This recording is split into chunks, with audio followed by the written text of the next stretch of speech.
Hello, welcome back to the YouTube channel of Bethel Evangelical Free Church Hanley. I'm Pastor Gervais Charles. This is another church in Lancashire. Now, one consideration I thought it important to include in any series on Lancashire, a Roman Catholic place of worship. This is one of the oldest in the county. This is the Church of St. Thomas the Apostle, Claughton-on-Brock, and it claims to be the lineal successor of the medieval church established here in the 14th century. And it may very well be. Certainly there is a succession, there is a direct lineage there. This is, say, it's built in 1794, and it very much reflects a Baroque, neoclassical style, and it was, of course, officially a chapel, because the Roman Catholics being dissenters of sorts, although they were known as recusants.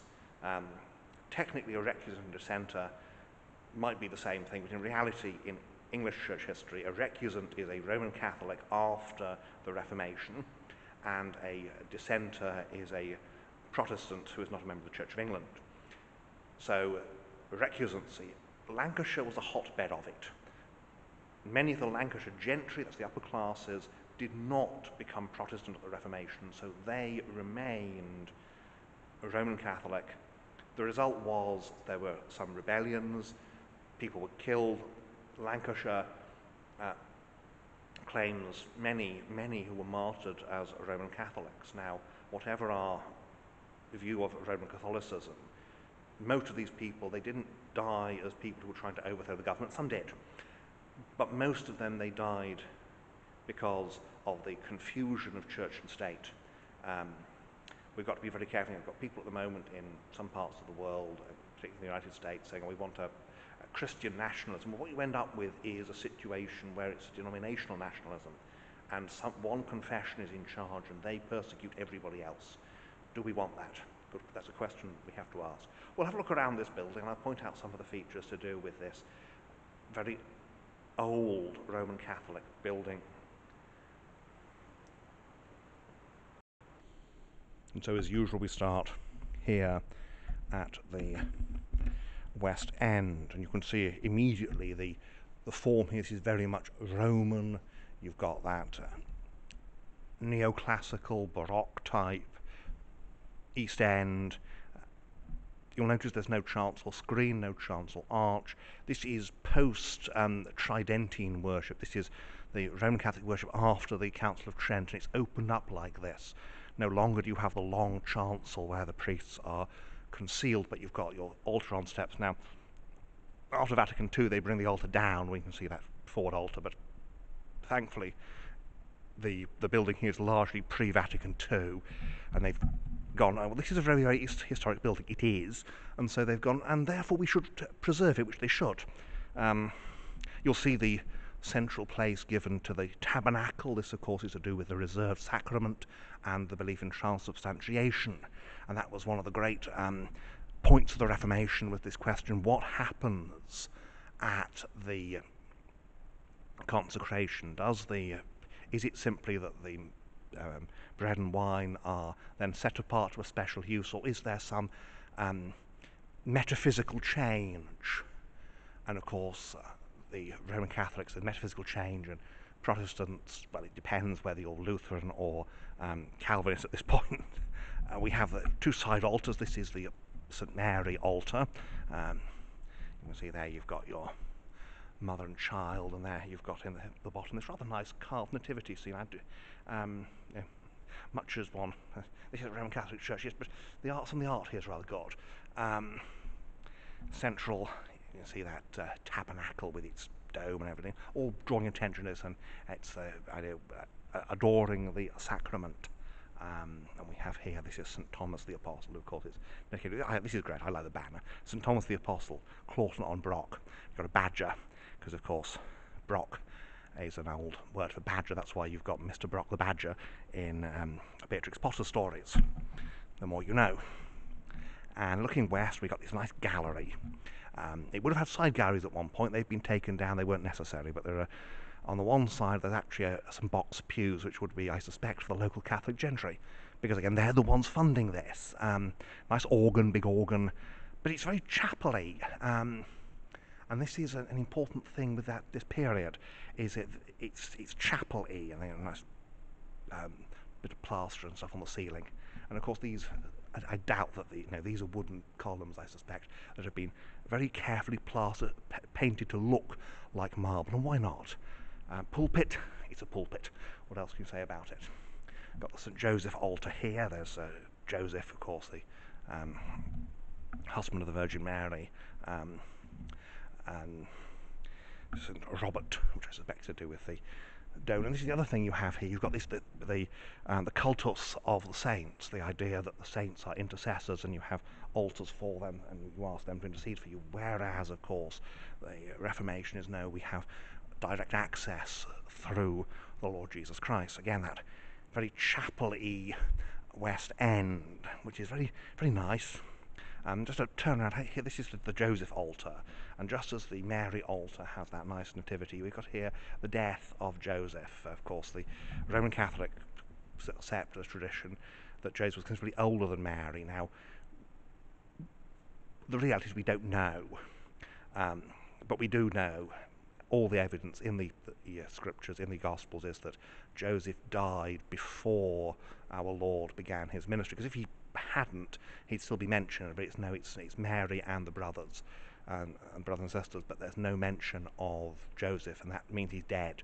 And we've got this rather affecting artist is imagining the death of Joseph cradled in the arms of the Lord while Mary watches on.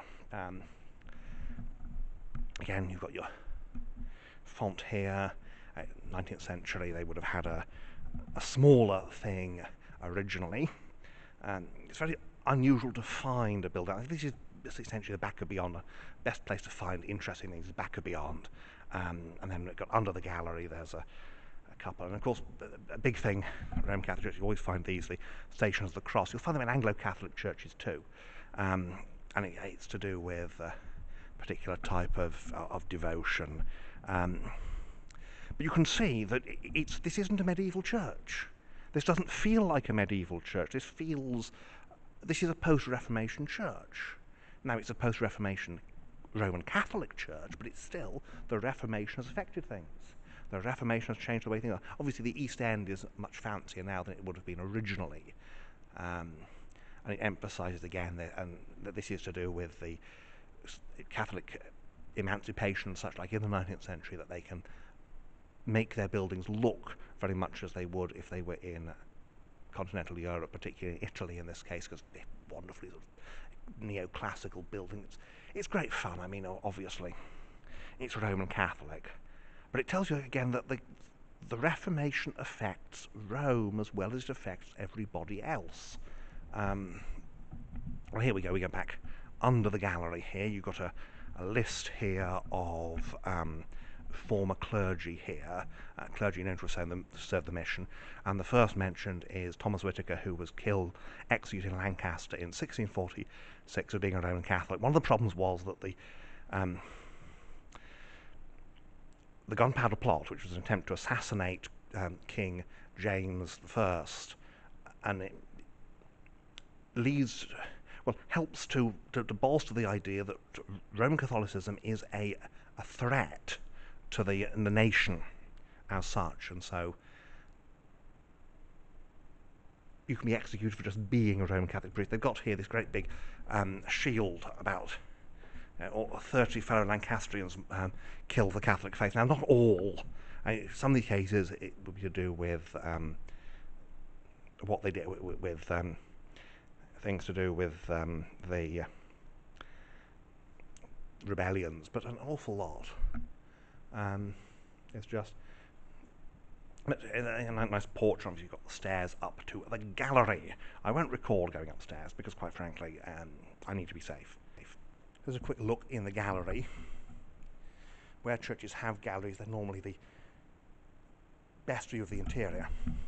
And here we have the box pews. You can see they've got these red bays on them, which is making them comfy. And that is the interior. Caution, low galleries, so I'm going to be careful. And there's the organ here. On the other side, there's no box pews. There are just open benches, as below. Now the benches here are Victorian, but that one in the gallery there, that is original, I suspect. And certainly these will be 1790s, so get some idea of what it would be like. And well, let's have a quick look outside. And so here we are outside of St Thomas. I've got to be a bit careful here because there's nowhere to stand other than the road, but you can see behind me this very lovely church. Originally, of course, it would have been called a chapel, with these windows, light in the gallery.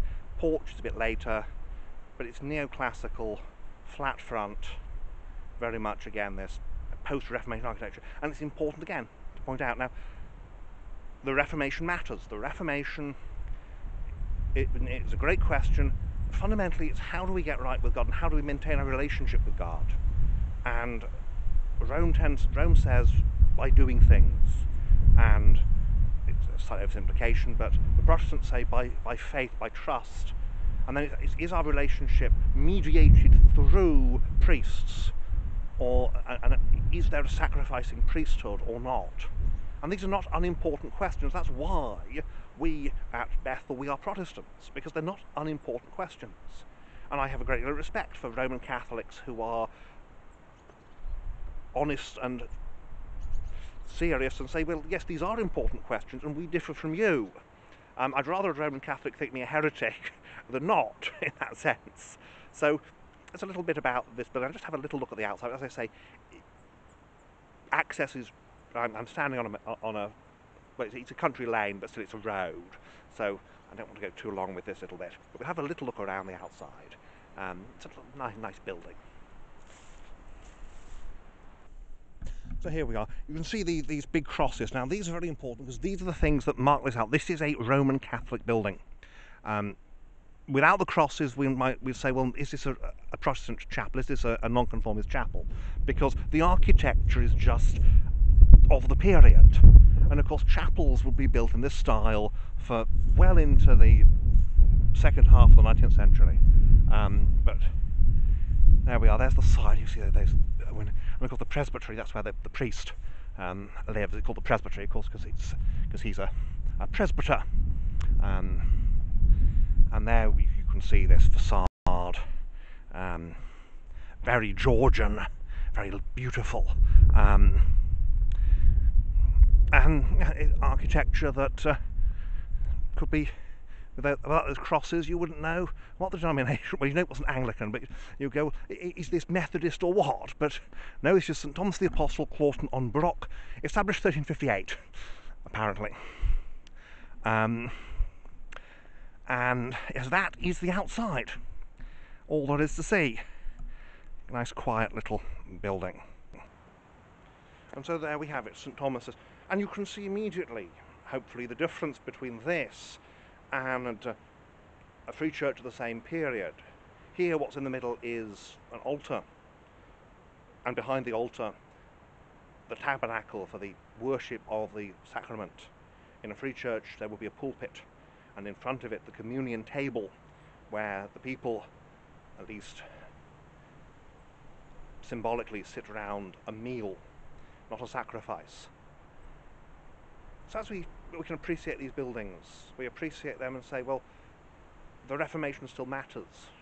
The reason why there is a break with Rome, not so much Henry VIII. Henry VIII is very largely about himself, but why Luther and Calvin and others break with Rome. And they're not unimportant things. It's not just politics. Not just politics on the Roman Catholic side either. It's convictions. And one side is right and the other side is wrong. And we cannot just pretend that there are no differences. And again, while appreciating this as a piece of architecture, I think it's very important to say that Rome and Protestantism are very, very different. And if I didn't think that Rome was wrong, I'd be a Roman Catholic. But I do, so I'm not. Well, thank you for watching, and may God bless you and keep you until next time.